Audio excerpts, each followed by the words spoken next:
I want to chat real quickly about the unsanctioned lights out match between Moxley and Omega. I loved it. Here's the thing, Tony. I loved the match, and I grew up a big fan of Mick Foley, reading about the Kawasaki Dream, all that other type stuff. This genre does not bother me, right? I watched it. I thought it was a very good match. I thought it was very fun. It was very different.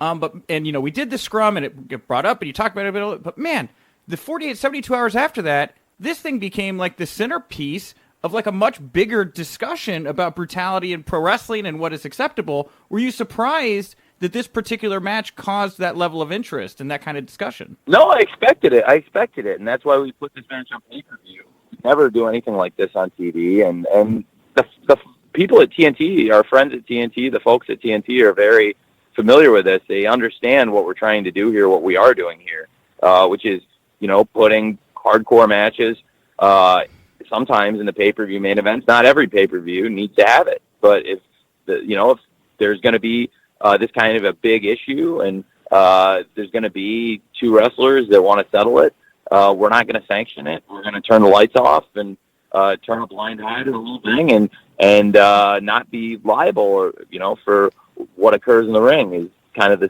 the way those matches are laid out and the story of that.